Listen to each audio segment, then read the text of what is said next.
Welcome and a wonderful good morning to the viewers of my video. So, kids, here I'm ready with your chapter number 6, The World of Plants.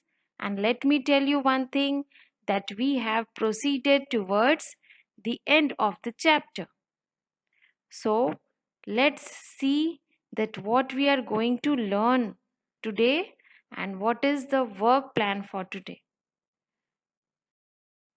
Now, after reading today's module, you will be able to recapitulate the topics that we have learned. We have explored lots of things in this chapter and learned the importance of leaves, its uses, the venations, and everything.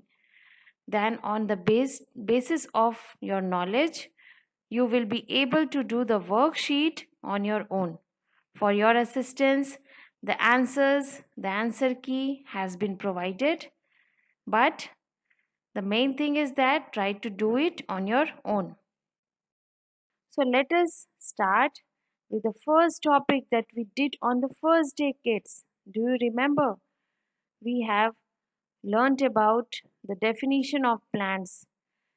Yes, we know that our surrounding is full of non-living and living things, in which the plants are the living things that forms greenery.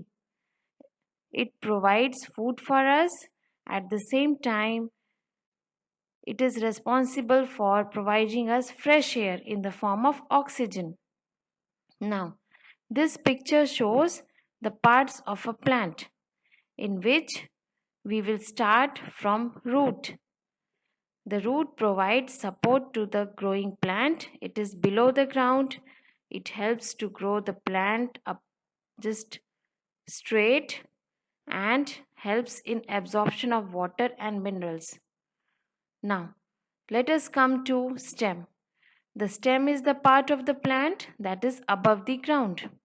It carries the water and minerals absorbed by the roots towards the leaves. This stem then further divides into branches. Now you can see the leaf, that is the part of the plant which is connected to the branches through the stalk. Stalk is just the connection between the branches and the leaves. Then you can see the beautiful part of the plant is the flower, the colorful part, and it is responsible for the production of fruit, and the seeds are present inside the fruit. Now, kids, here you can see the different types of plants. The big plants with strong stem, known as trunk, are known as trees. Mango tree, then coconut tree are being shown. Then the second type that we have learned is the climber. These plants have weak stems and at the same time they need support of a tall building, a tree to grow. You can see the example of the climber, the grapevine plant. See the stems, how they are curled on the stem of the some another plant and they are growing. Now, let us come to creeper. The creeper is the type of the plant. Again, the stem is weak and it grows along the ground like pumpkin, watermelon, muskmelon. Then comes your shrubs. Shrubs are also known as bushy plants. They are having strong stems. At the same time, they have many branches, like you can see the example of rose, jasmine, marigold, etc.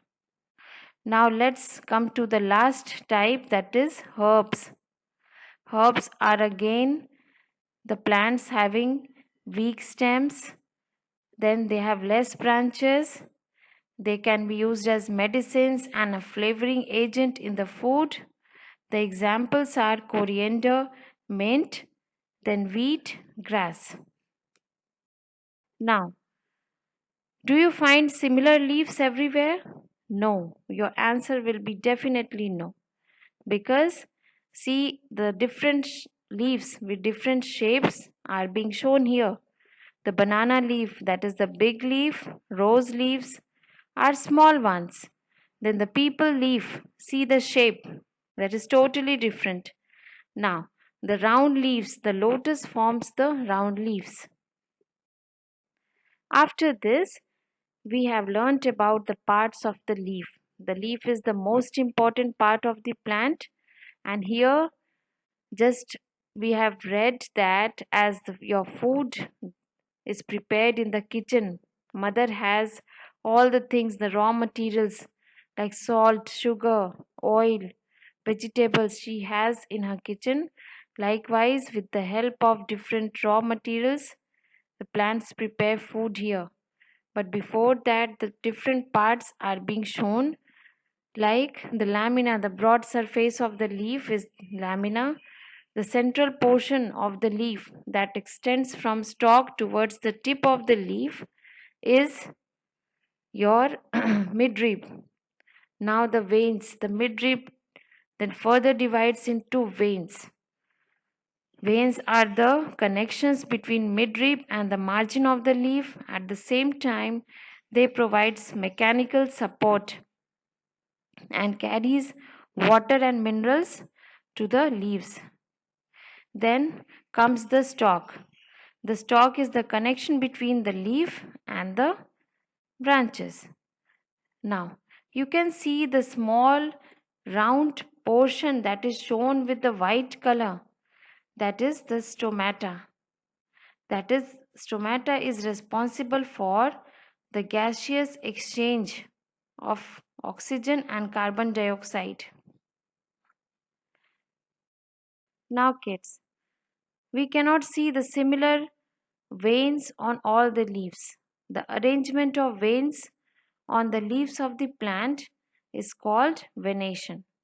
Here, two types of venations we have. The first one is parallel venation, in which you can see the veins are arranged side by side, that is parallel to each other. They are not touching, they are not crossing each other. Then the next one is reticulate venation, in which the veins form net like structure, network. So you can see the examples. You just the example of parallel venation is banana, then bamboo. At the same time, reticulate venation is found by rose, then hibiscus, etc. Now, we have learned the uses of leaves. Leaves of tulsi, aloe vera, they act as medicine. Then leaves of spinach and curry leaves. And other examples were discussed. They are edible, means they can be eaten. At the same time, some leaves can be used as coloring agent. They provide color, dyes like henna, cornflower. Now, some leaves are used to form fibers like hemp and sisal. Then you can see that the most important that we are missing is function of the leaf is photosynthesis. It is the process by which plants prepare their food in the presence of chlorophyll, sunlight, water, and carbon dioxide. After photosynthesis, what two things are formed? Food and oxygen.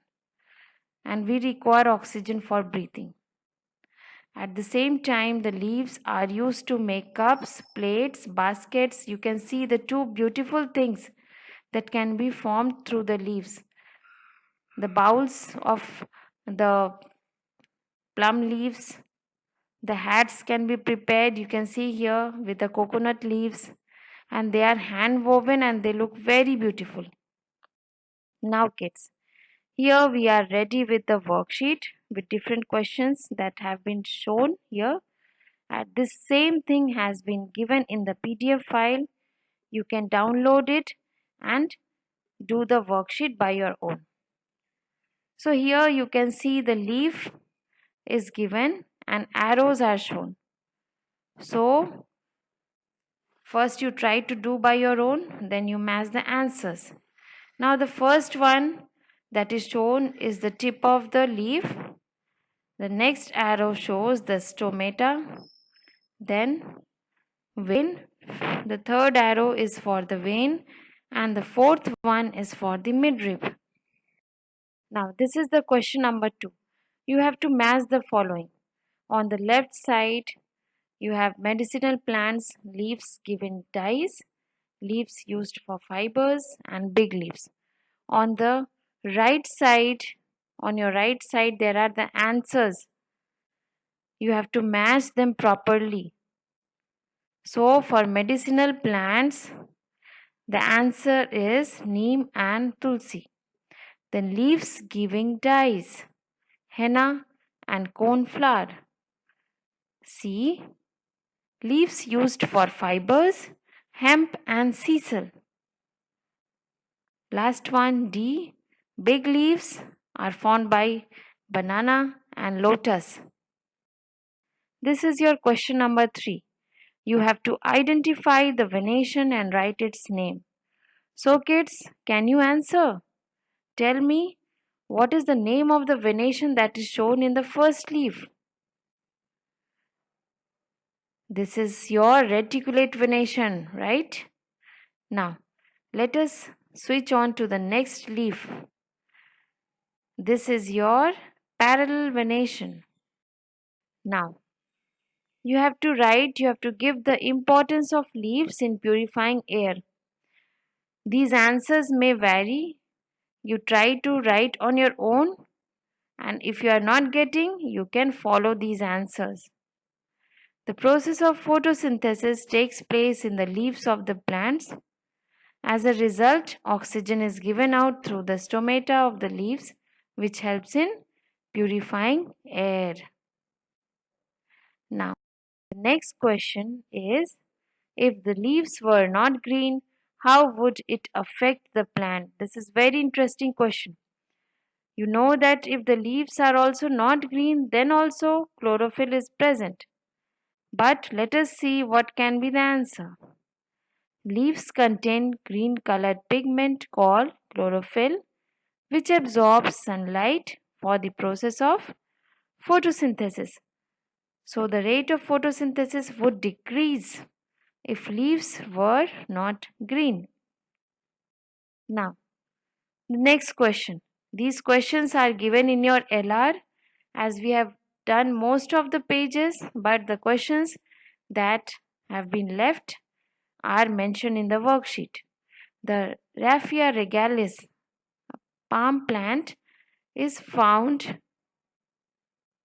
in Angola, Cameroon, Republic of Congo, Gabon, Nigeria. Find out what is unique about the leaves of the plant. The leaves of Raphia regalis are unique as they are largest leaves in the world with short stem generally buried underground. Now, with this, we end the chapter. Just you have to read the chapter very well, do the leftover work along with the notebook work. If you have missed it out, then do it in beautiful handwriting and complete the ELA work also. Till then, stay safe and healthy. From next class onwards, we will be starting our new lesson, chapter number 7, that is sound. Till then, goodbye, take care.